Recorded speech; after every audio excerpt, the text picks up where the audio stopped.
I'm not sure if I made an intro for this video, so here's the intro. Welcome back to my garage. 32 horsepower, 50cc two-stroke. The development continues. After we replaced that sprocket, that's a wider sprocket than what was on there before. We pushed this out about 4 millimeters, and now this is roughly 4 millimeters out of alignment. And the sprocket down on the dyno shaft is also 4 millimeters out of alignment. So what I'm gonna do is I'm gonna push this whole subframe 4 millimeters in. Well, push the clutch 4 millimeters in the subframe.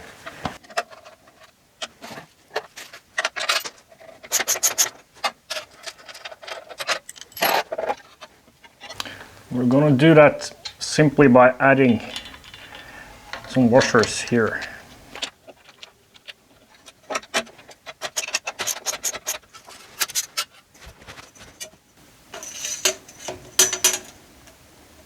Okay, that's perfect.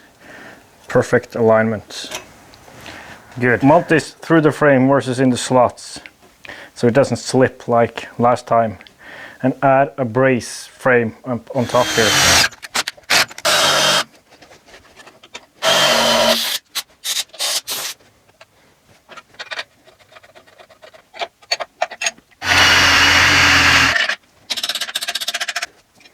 I'm adding a brace here.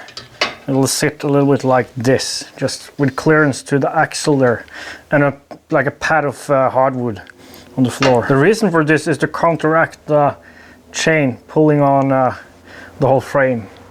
There's not much force going on between the engine and this, because just like not even 15 newtons of torque. Here there's a different story.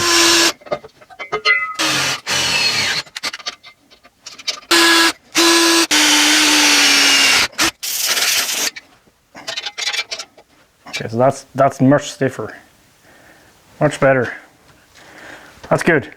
I performed another coast down with a depth trap on there with this new ratio, but there was no difference really at all, like within noise in the signal. There's still a little discrepancy between the horsepower and torque reading when coasting down with the engine, from the runs with the engine. We're sitting a tiny bit above zero, like 0.2 newtons, stuff like that. And of course I didn't have more than just a tiny, like from 16,000 to maybe 14 or something to go by. But what I think is happening is that during the coast down run with the death trap bike on like this without the chain connected, this whole piece is spinning, coasting down. So all of this inertia is coasting down. But then coasting down with the bike in neutral, it's just this. No, just the inner part. So this is standing still. Well, it isn't. It's actually also spinning, kind of pulling this along a little bit. So I think that's, as the Softia talked about, he thought maybe that was the problem with the huge difference between that earlier coast down run and all my runs up until recently. So I'm not sure, it seems too much, but it's plausible for this. That's why there's a slight difference, because there's less inertia spinning, coasting down, and also there's this going on where it's kind of pulling. It's not stationary. It's a different reference frame. It doesn't matter. It's within noise. Within noise. I'm just scaring you guys by talking about this stuff. Like, I'm creating doubt that shouldn't be there. I think we want to put an idler here. I'm not sure if that will create lots of friction. But an idler, well, I'm speaking through my nose today. An idler. Now, this being aligned now versus not might help though. Material. I've acquired some methanol, and I may or may not have another ingredient already. I can mix up the same fuel we've been running up until now. The other ingredient is a little bit, well, I want to filter it a little bit, because there's it's been eating some rubber fuel lines, it seems, or picked up some other black residue. And there's 5% oil in this other ingredient already. So let's see. Yeah, there's a bunch of crud in there. I put a rag in there to keep the filter from bursting open. Support it.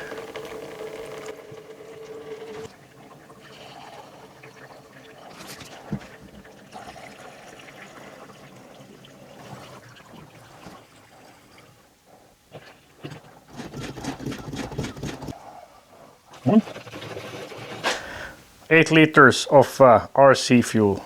The label should be correct now. Well, there's 5% oil. So we'll run 5% richer with this mixture.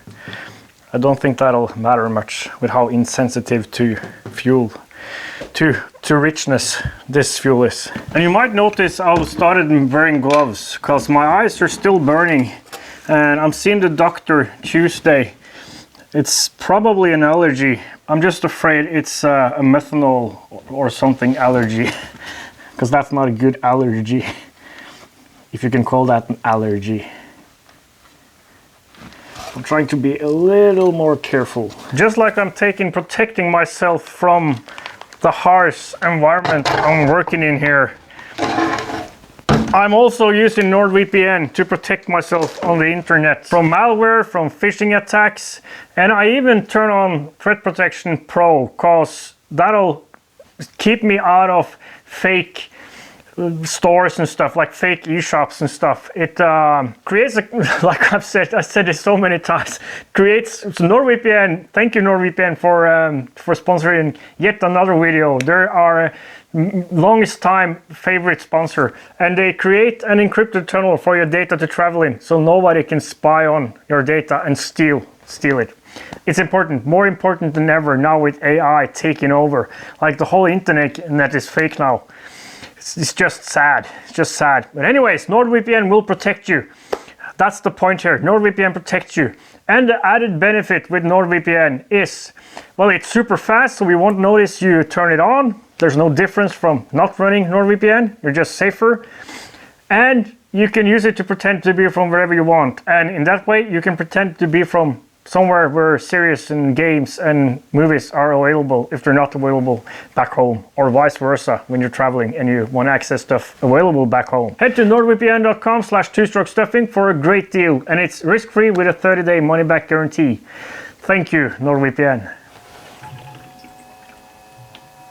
I'll put the old in with the new.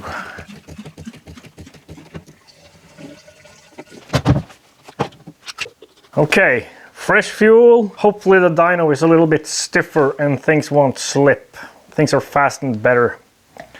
So let's see, let's do 2-3 runs and see how it behaves. And there's 5% less oil now and maybe less water. The fuel looks clearer. There's a different oil in there, but I think that's an indication that it might be less water content in there. That could be good, could be bad. So we might melt the plug with the current setting, but we're running proper rich. See how it behaves and then go from there. There's intake tuning I want to try. There's stinger tuning I want to try. There's other tuning I want to try.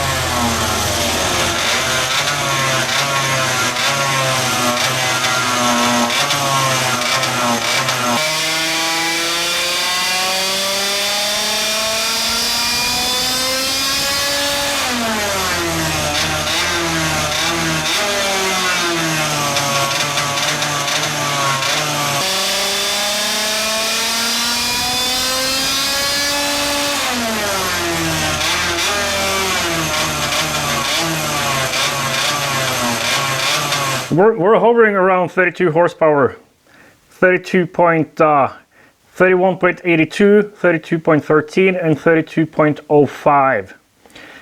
If we look at the previous run, we gained about 500 RPM and we shifted the whole power curve 500 RPM up in the rev range. Also, since last time, I realized, well, ChatGPT screwed me on the calculations. Didn't matter much, but what happened was it wanted me to add the inertia of one of the chains twice. Like it wanted me to add it reference to the small sprocket and the big sprocket and combined, and then spat out a number. Well, I didn't do that, but I trusted ChatGPT, and I'll never do that again for math.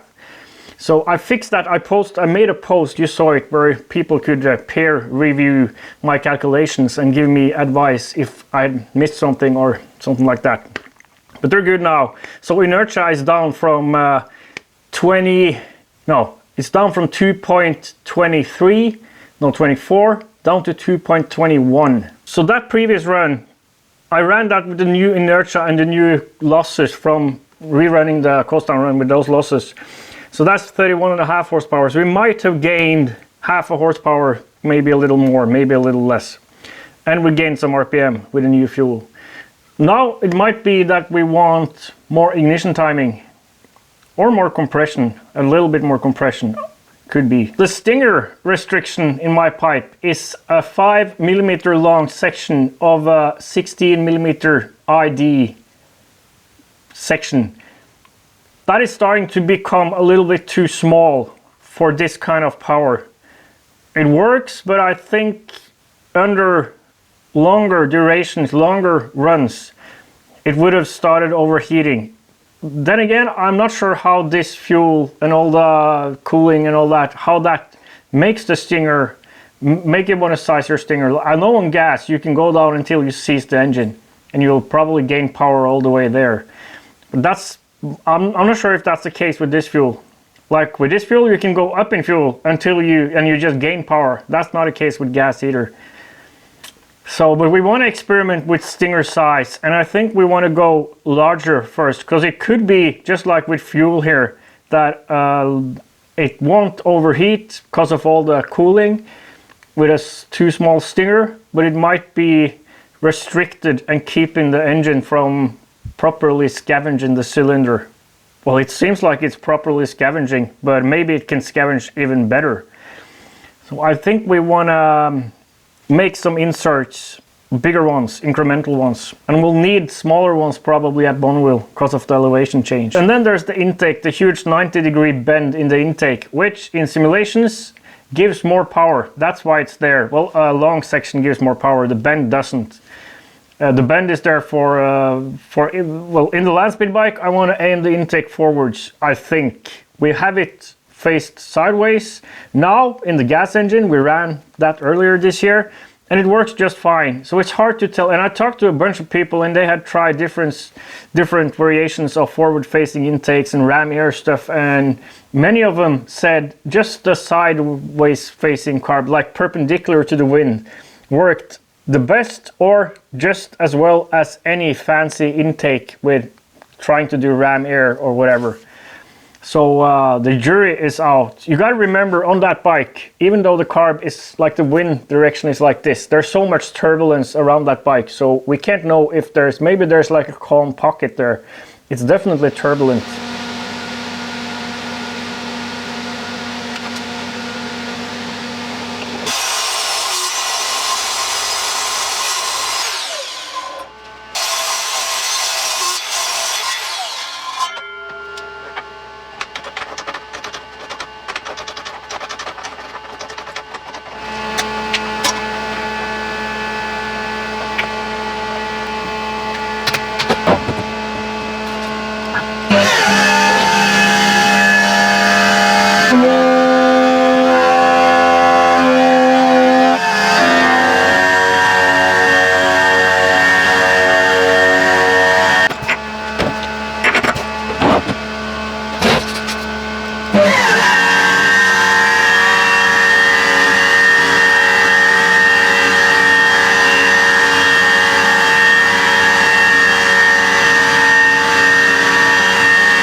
protection. Can I start it and reach? Yeah, I can. And then get behind the cover. Great.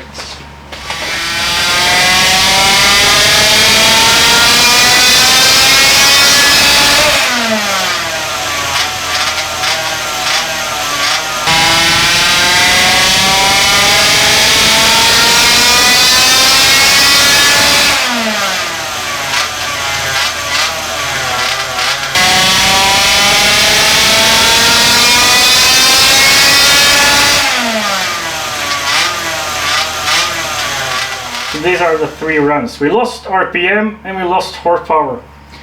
And the reason for that is of course that Emot is correct, because Emot is an awesome simulation software. It is the 4th harmonic in resonance up there.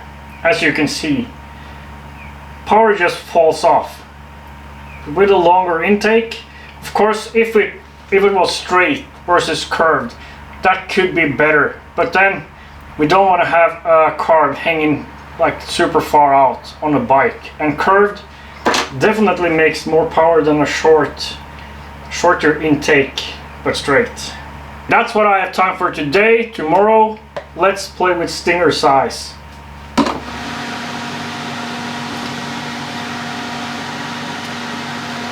Excuse the noise, it's the heater. There's that stinger restriction. That's the end of the tail cone, and you can see the restriction in there and the end of it. This was meant to be a smooth taper, but I don't think that matters too much.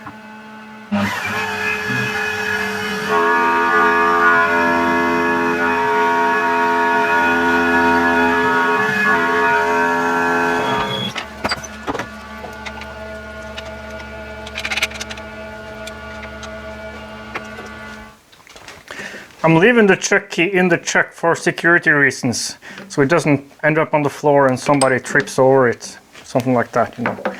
Gotta pay attention to stuff like that. Safety first.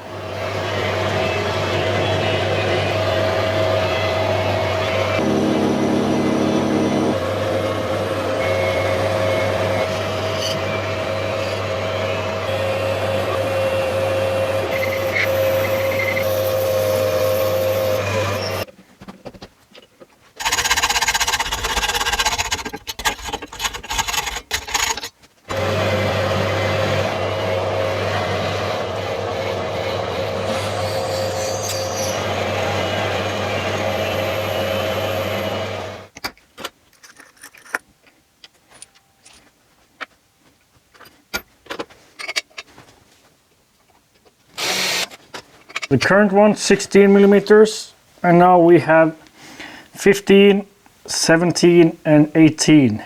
We're going to do 17, and if we get a power increase doing that, we'll go higher.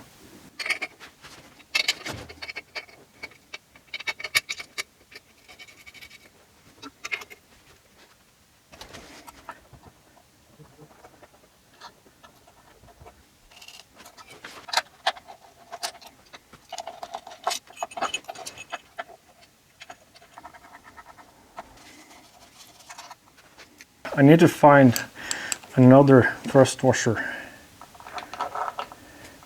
Nylock, so I might get away with not tightening this super tight. So now there's grease on there. I have an idea, like an RC shock as a damper, if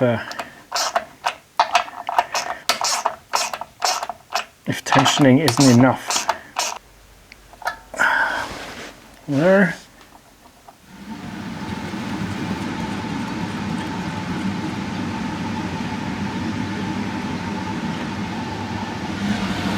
I took the liberty of mounting the spring to a bolt up here versus there to get a little more spring tension.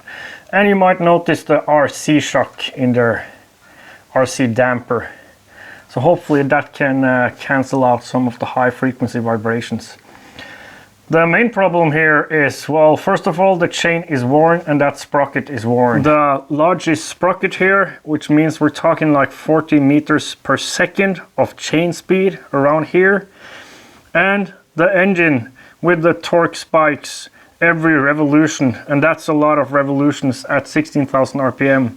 So it's easy to get into some kind of a resonant state with standing waves and stuff here. So hopefully the tensioner and the damper can help a little bit, hopefully. I didn't show you, but we're back to the long intake, of course, because it's making more power.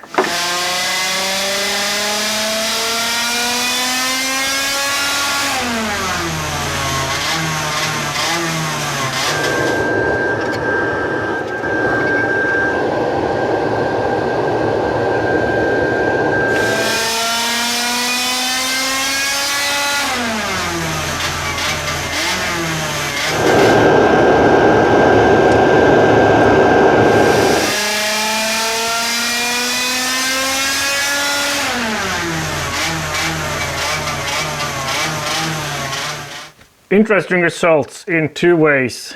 First off, here's the run from Tuesday, 32 horsepower. The 17 Stinger run from today. And you can see how we lost RPM and we lost some power. We gained power at lower RPM, so that could indicate a too large Stinger, making the pipe less effective. But we're in the power band, so I don't think so. I think we lost RPM because the engine wasn't hot enough compared to that run, even though I think that was a second run from, yeah, it was, so it should be fairly comparable conditions. And then we tried a 15mm Stinger as we lost power, so maybe smaller was better. I mean, definitely not. We gained back RPM, so that's probably the heat, but we lost a bunch of power. And then I went back to the 16mm Stinger, and we gained a little bit over the 15. We lost some to the 17, but we're not up to the fresh fuel thing again. Let's compare those two. So green one is the new one with the same Stinger as that one. So the only difference is the chain tensioner. So that chain tensioner on the primary drive lost us 2 horsepower. We're gonna try the 18, see if we gain power, and then even though the chain runs so nice and smooth now, we're gonna try without it just to see if it actually steals lots of power, like it looks like it does.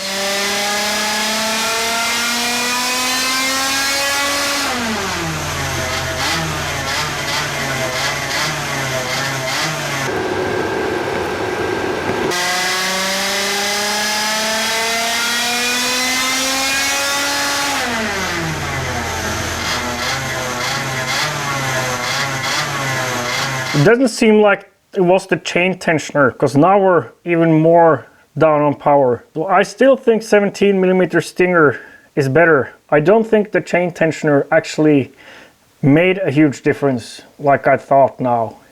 Maybe it doesn't matter that much with friction. Well, it does. I haven't got a fresh plug, but the plug is very dark now. Like it looks, it might be fouling. We're on the edge of what the plug can fire. And the carbon residue here might be enough for it to misfire, enough to lose power. So this is the freshest plug I've got. I really should go get some new ones.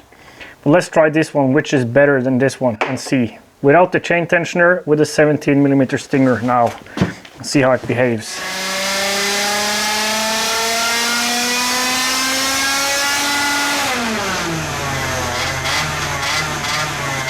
I have a suspicion about what's going on here.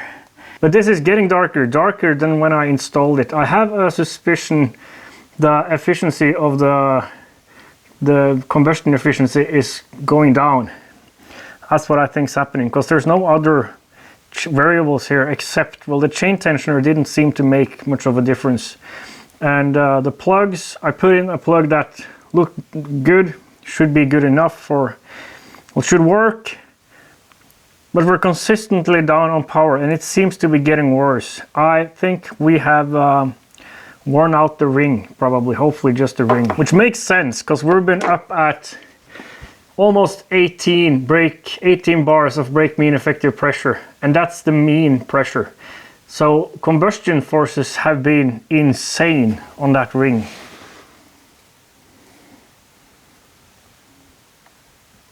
There's no damage to the cylinder at all. I think maybe there are some tiny little things in the head, like mine, or tiny little indents. The plating is fine.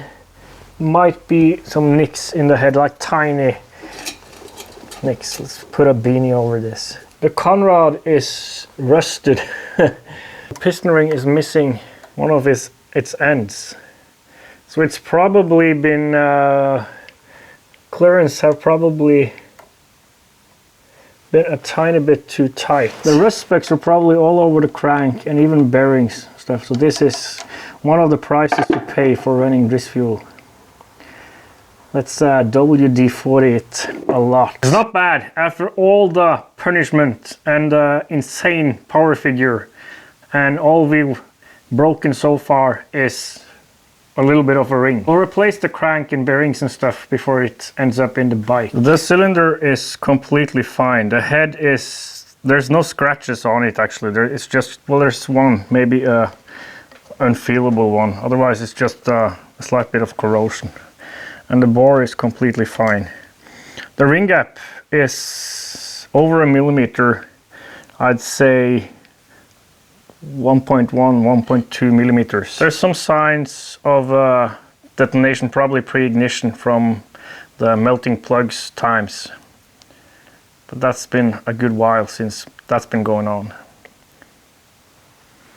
Ideally, you would check the gap up top. It's probably a little, the bore is probably worn a little bit more up around over the exhaust port, but then I'll have to remove the head, and this will give me a safer number. We want to shoot for 0.3 or something, and that gap is pretty much 0.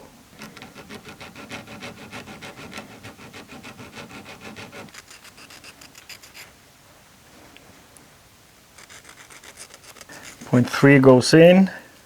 I'm missing 0.35, I can see. It's probably in the drawer. No, it wants to, but it doesn't properly. So that's good. We're over 0.3, under 0.4. Good enough for power and safe.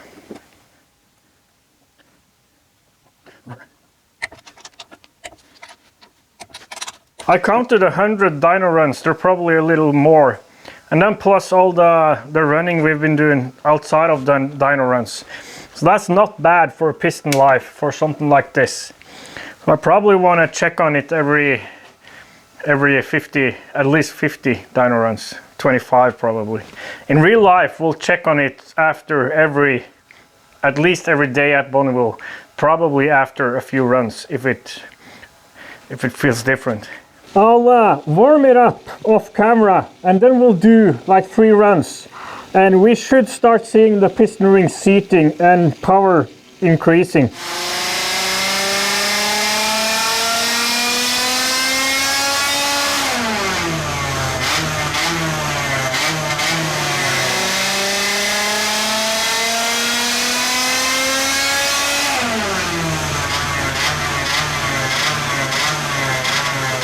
I did 6 runs, 3, then I let it cool down, and then another 3. And we're hovering around between 31 and 29 horsepower. And it's going down a little bit now. I put the 16mm stinger back in. I think we could conclude that there's still something wrong, but I think it's just the ring has to seat better. It hasn't seated properly yet. There's another thing though that might be skewing our results, and that is the 32 horsepower runs we did when we got the fresh fuel. That was at same temperature, exactly the same temperature, 57.6% humidity and 1005 millibars of pressure. And that ended up to be a correction factor of 2.3% versus perfect conditions. The runs today, same temperature, but 40.8% humidity, so 17% less humidity and 6 millibars lower pressure. But still, that turned out to be within 0.2% the same. So 2.6% correction versus 2.3, so we like nothing. It could be the correction factor, this correction factor with this, maybe the methanol. I know people say methanol, nitromethane especially, is super sensitive to humidity, and maybe we're actually proving that now, as there's 17% lower humidity today versus the 32 horsepower tests.